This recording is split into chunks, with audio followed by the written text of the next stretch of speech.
ក្របកំភ្លើងផ្ទុះពេញអាកាំងទាំងក្មេ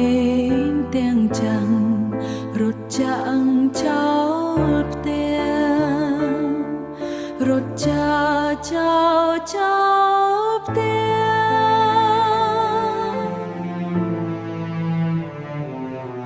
អូមេឃនឹងដី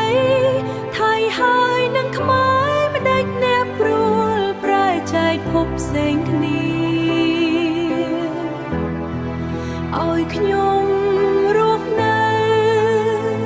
បៀបតុងក្រំគ្រាជីវិតវេទនា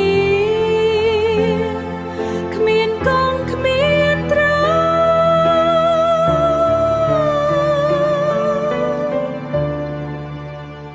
ផ្ទៃមេឃស្រឡះខែរះភ្លឺថ្លាច័ន្ទចូលត្រៀមត្រាលើដែនអាកាំងនោះមនីសប្បាយក្អាកក្អាយផ្ដាំចាំងខូចឆ្ងាយស្រឡាំងខ្ញុំរੂដូរស្លាប់